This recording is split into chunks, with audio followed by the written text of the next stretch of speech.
The Kolbrin Bible, read to you by Nick Andrew Hurley. Part 2, Chapter 6, The Companionship of Yadol. Concerning our father, Hermenetar, these things were written in the scroll of Pakamen, scribe of the firehawks. Generation had grown out of generation, and the Lord of light and life had hidden himself, for he knew the nature of man, and none could find him. Time passed, and they sought him no more. Then, high-riding, ass-born, came one who was to reveal the light to men. Praise to the Lord of light and life for Hermenetar, the light-bringer. He wandered the hillsides among shepherds who tended their flocks with care, and he learned their ways. This was the wisest of men, and his body was filled to overflowing with manly powers. Wide-striding, he measured the mountain's broad pastures. In anger, his face burned like the sun at noontide, while in benevolence it shed the calm glow of the moon in the night quietness. In courage and skill none could match him. He was a child like no other. Before others crawled, he stood upright. He learned his letters at 3 years. He could read and write at 5. He taught those who attended the temple with him when he was 7. He was 10 when his foster father joined his fathers, and the estate was divided through the women. At 12, he changed the course of the river fallen down from the mountains to lead it through new pastures, and thus his mother became rich. At 13, he was sent to the shepherd of the city and trained with spear and shield. At 17, he slew the king's right-hand man and fled to the mountains of Akima. Like a beast of prey, he wandered at will. He was a mountain dweller, firm of limb and swift-footed, taking according to his whim from those who passed his way. Mighty was his bow of anshan wood, sewn strut it swept swiftly his straight-shot arrows. High in the mountains wandered another, Yadol his name, one who lived on herbs and wild honey, tall and long-haired, for no knife had ever touched it. His hand tamed a wild wolf cub, and it was his companion. Wherever he went, it followed. The wild beasts did not molest him, and he walked freely among them. Hermenetar was a trapper of wild beasts, and he dug a pit at the place where they came down to water, and other traps were set. Yadol passed that way, and the pit was filled, and the traps broken. The ensnared deer was set free. When Hermenetar returned and found the pit filled in and the traps broken, his heart was seized by a whirlwind. He raged against the skies. He swore against the trees.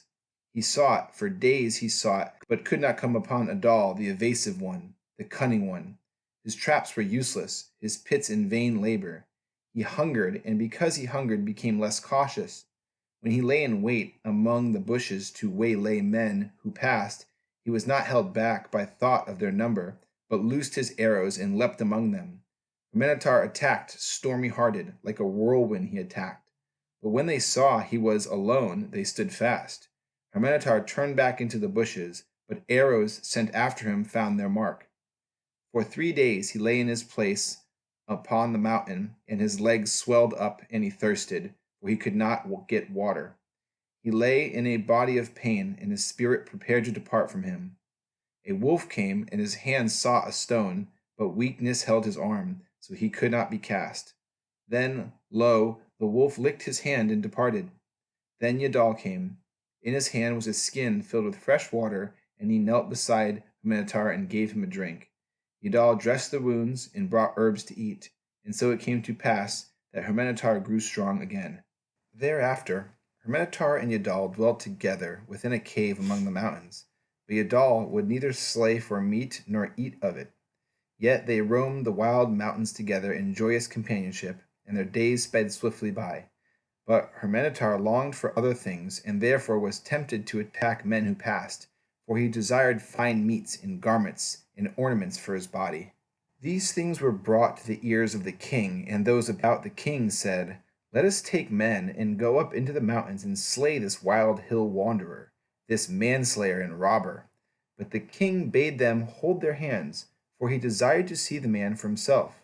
He wanted him taken alive, and he said, "Should any man slay him, that man is mine." The king therefore took counsel of the wise man, saying, "How shall we take this man, if man he be, and not a spirit of the mountains?" I would look upon him with my own eyes, for I know none such as he. One such there once was, but he is no more. Then one among the wise men said, This man of the mountains, if man he be, will follow the ways of men. Therefore let us procure a harlot from the temple, a woman of pleasure, and let her go and take him, and snare the hunter in the well-baited trap. The king said, This is no new thing, and perchance it can bring the wild man of the mountains down to me in chains of silk, even into the city. Therefore go out and put your words into deeds.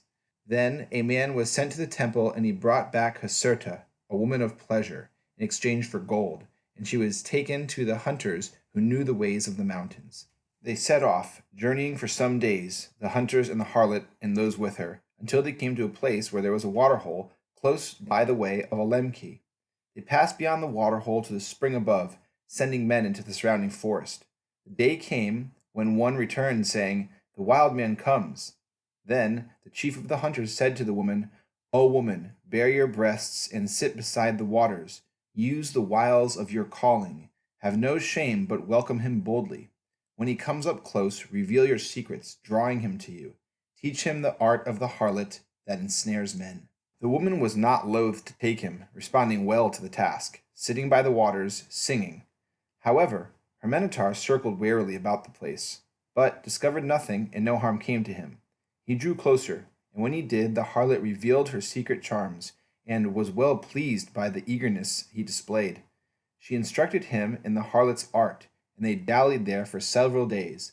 But the hunters did not come to take him, for they found no way to come upon him favorably.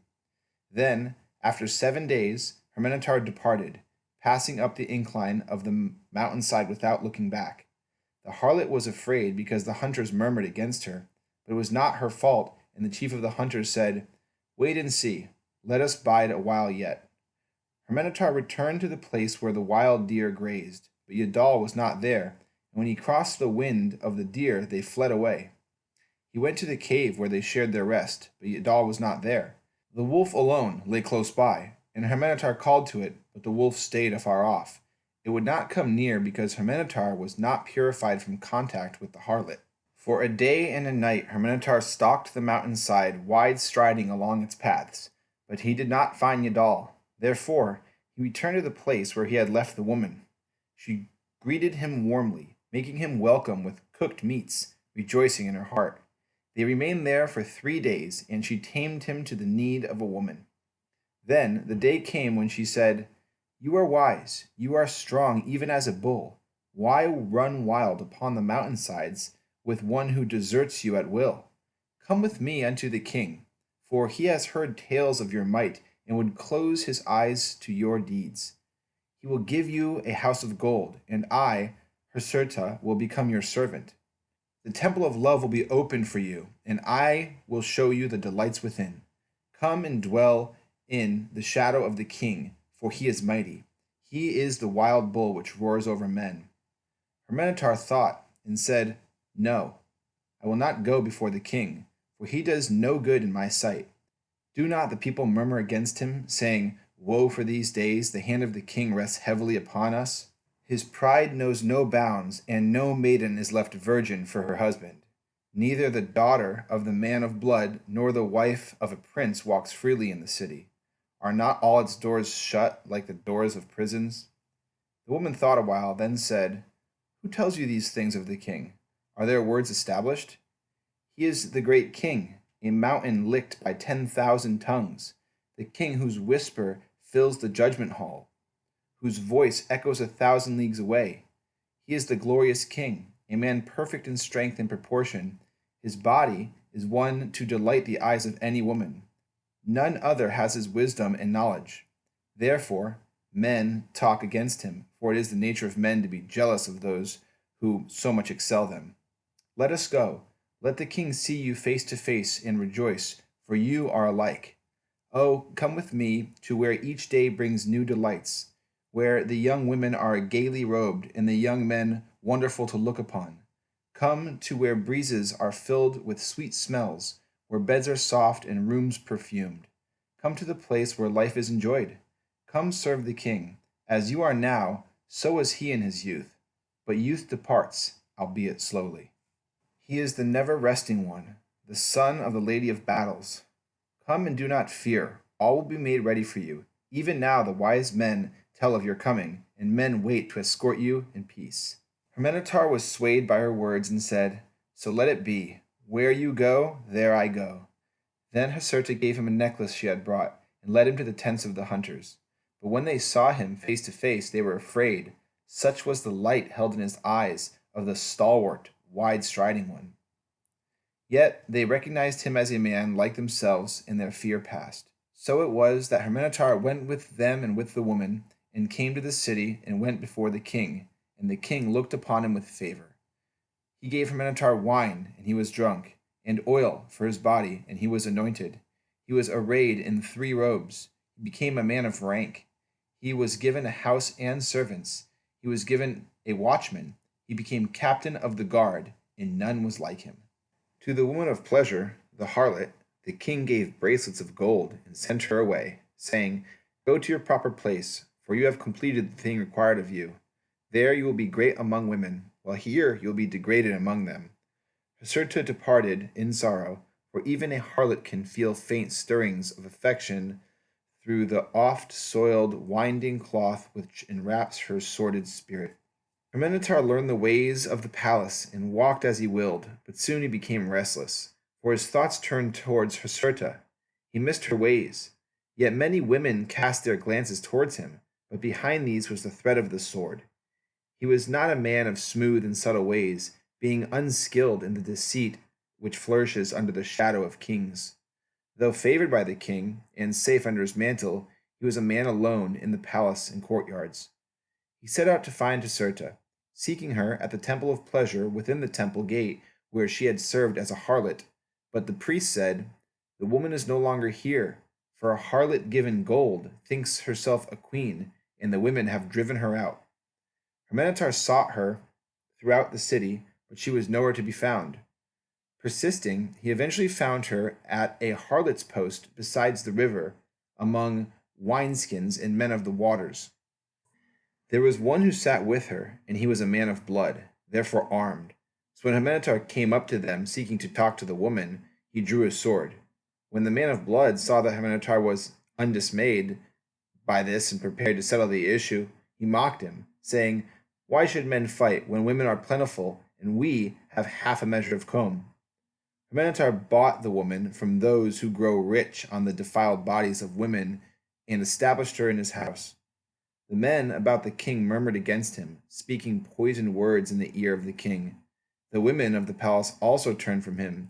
Meeting Hurley in the streets, they caught her and tore her veil off of her face, while men of subtle ways who served the king mocked behind their hands. The men of blood serving the king set their faces against Hermenetar, while in the city men said, as he passed, There goes the great one who bathes in dirty water. Therefore Hermenetar departed from the city, going to dwell without its walls among the men who tilled the soil. It was not long before the day came when the woman saw that Hermenetar was downcast, and so she said to him, O man of light, when my eyes rest upon you, I am raised above all women, and now my heart is cleansed of all that polluted it. My body rejoices in freedom, and my life is a song of gladness. Yet I am saddened, because my heart tells me you are sorrowful and not at ease within yourself, that half of your heart remains in the mountains. Therefore hear what I say. Go there once more while I remain here to await your return. Perhaps this time you will find Yadol. Her words made Hermenetar sad, and he said, How can I go away and leave you here? Who will protect you? What man can I place over you who will not know you? Yet go to the mountain I must. Therefore you shall come with me. They departed, crossing by the way of Hamrama, and came to the mountains high-standing and steep-sided. They searched many days, but Yadol could not be found, neither would any bird or beast approach them. They wandered the mountains, they searched the valleys, and they grew weary in the search. They reached the foot of the mountains, below the place where the shepherds dwelt, and into the tillage where there was a city. It was time of Akitau, and Sarah, chief of the city dwellers, was to be married. Being invited to remain in the city as guests, they stayed there. When the days of feasting commenced, men came in from the mountains and tillage, and there was much dancing and singing.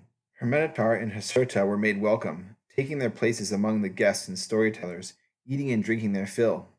There was strong drink brewed from the comb and wine from the palm, and Hermenetar became overfilled with these, and drunk he fell asleep.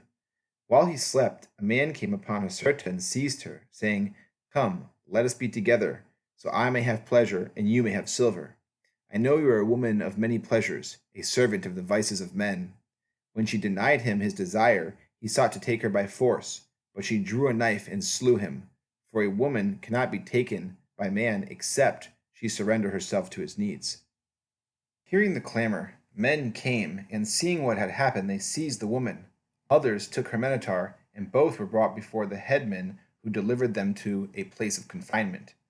When the feasting was over, they were brought before Potosi, one who sat in judgment.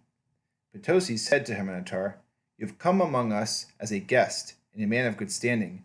Therefore we know not whether you have been wronged, or whether a man in this city has been slain unjustly. If you have been wronged, then also establish the standing of this woman. It is said that she is a harlot without standing. This being so, then you shall pay the price of he who is slain to his kindred, and no more will be required of you." Hermenetar answered Potosi thus, "You are one filled with the essence of wisdom, who justly occupies the seat of judgment.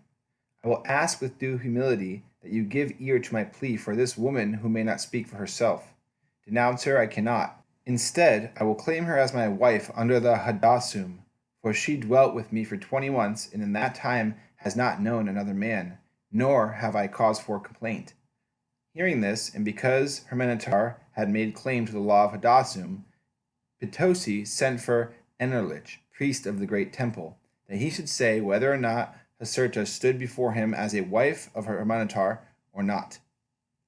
When the priest came, he inquired of the woman whether she were a virgin when Hermenetar took her.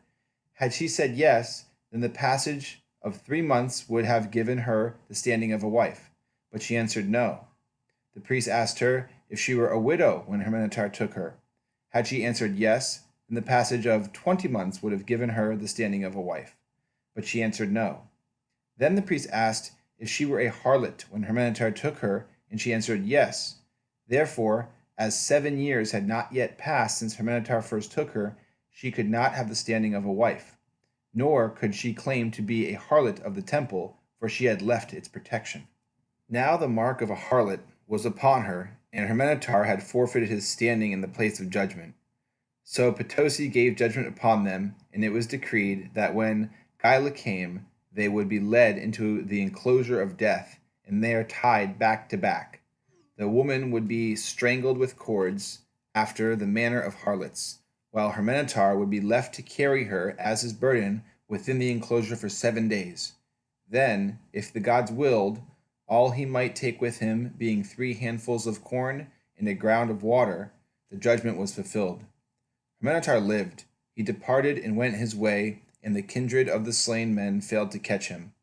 Hermenetar passed across the land, coming at last to the temple of the 7 illuminated ones, and his mother was there. She dwelt alone, with only an old serving woman, for now the temple was desolate and without walls. For 2 years Hermenetar dwelt with his mother, but then his heart went out again to the companion he had left upon the mountainside. He said to his mother, "I must depart, for my heart aches and cries out for one who saved my life, and whose ways are mine. Great is the love of a man for a woman, but greater the love of man for man." So Hermenetar came again to the mountains, and lo, he had entered the forest but half a day when he came upon Yadol. How warm was the greeting, how strong the embrace! Hermenetar said, "Long have I sought you, and found you not. Yet I come again, and here you are." Yadol answered, "It was because of the harlot I was here, but you saw me not, nor could I make myself known to you." Hermenetar returned with Yadol to the place where his mother dwelt, and they remained there, none knowing what they were, for they were garbed as priests. They tilled the ground about the place, enjoying its fruitfulness, and both were nourished by the wisdom of Hermenetar's mother. Nintusuru was the last of the line of Sesuda. 10,000 generations had passed since the beginning, and 1,000 generations since the recreation. The children of God and the children of men had passed into dust, and only men remained. 100 generations had passed since the overwhelming deluge, and 10 generations since the destroyer last appeared. Once man lived for less than 2 score years. Now his years were 3 score and 10. Once God walked with men, and men knew only God. Now he was hidden behind many veils, and few saw him, and then but dimly, and with great distortion. Where once there was one God, now gods were as numbered as the stars. Yet the great key remained in the midst of men, and it was here, at the temple of the 7 illuminated ones, the key of life, the key which was given into the keeping of our father Hermenetar. It is a secret thing, something exceedingly great. It is not lost, but has come down to us and is known in our times. Now, one day, as Hermenetar sat beneath a tree, enjoying its shade at the height of noon, he saw a stranger approaching. The man was weary and staggered, so Hermenetar sent his servant to bring him into the shade. The servant hastened out and brought him in. He was given refreshment and his feet washed. And when this had been done, Hermenetar asked him where he was bound, and the stranger replied, I go to Tagal, for in that place there is a mighty man and a just one, who will give ear to my plea. For untoward things are happening in the great city, things which should not be. The people cry out in the place of assembly, but they cry to the wind. Gilnamur has seized the hearts of the king and now rules. In 12 days I am pledged to marry, but there is no lightness of a bridegroom in my heart, for the king elects to be first with the bride. This is the custom that comes over to us from the gods of old, but my heart is wrung like a grape. I cannot find it within me to give her into his keeping on the wedding night. Therefore I go to find one who can challenge him at the door of the bridal chamber, as the custom permits. For this is no low-born woman. But this is a thing none has heard of as having been done before in our times, for men fear the gods. I know of none other who may stand before the king as one sanctified. Hermenetar heard him and replied, Be of good heart and go no further, for I am that man. Hearing this, the stranger, filled with gratitude, fell upon his knees before Hermenetar and said, How can I thank you? How can I repay you? What can I give you? But Hermenetar answered, When a man does what has to be done, then payment and reward sully the deed. Then he called Yadol and said, Prepare, for we go into the city of the king, and because he was sanctified, Hermenetar claimed the protection of Erekir. Then they offered prayers in the antechamber between heaven and earth. They dwelt with the brother of the bridegroom until the day of the wedding feast came, for the bridegroom was not of the city. When the feast was over, and before the guests departed, the bridal chamber was made ready with the bride within, and the young messenger of the temple went about making his call. Then the king came to the antechamber, passing by the husband who was to wait without. But there, standing before the door, was Hermenetar, his right hand on the pillar, for none might otherwise challenge the king, and his left hand were the reeds. Those who were gathered there, the men and the women, drew back, and men of the king's guard came forward, each claiming the right to enter the combat on behalf of the king. For one man could precede the king, but no more. Such was the custom. The choice of whom to fight from among those who came forward lay with Hermenetar, and because he chose the captain of the guard, a man skilled in war, the people were amazed. But Hermenetar knew the man's weaknesses. No more than 5 blows were struck when Hermenetar, leaping to the left-hand side of the captain of the guard, drove up under his armpit so that he fell to the ground and died. Then Hermenetar and the king girded themselves and fought in the high courtyard, and it was a fight such as men had not seen before. The young and the old, the agility against experience, stamina against cunning, they were both equal in the fight. They slashed at each other until their weapons broke and their shields split. They grappled, they stamped, they rolled in the dust, they lashed out at each other, and the combat went on until the water ran out, and still they both stood. They could not fight with weapons, but stood disarmed, and this time neither might cause the death of the other. They circled each other wearily, keeping away from the balustrade. Then Hermenetar jumped aside, and with a swift movement caught the king to him, twisting him so they both fell down into the courtyard below the ground, and the king fell over his shoulder so that his breastbone broke, and he remained on the ground. Then the king's guard gathered about him, and a man skilled with medicines came forward. Though grievously hurt, the king would not die. Hermenetar gave his seal and right to the husband, and with Yadol parted the men who stood about in silence, for they could not harm them. So Hermenetar and Yadol departed from the land, for it became closed to them, and mounted a mountain's ass, they set out into the way of Anu. Hermenetar crossed the wide plains with Yadol until they came safely to the stream of bitter waters, brought there by Manamtam. And so they came up to Mankur, close by the forest of cedars, and dwelt there. This is the place where there was a temple to Hambanwara, the guardian. End of chapter 6.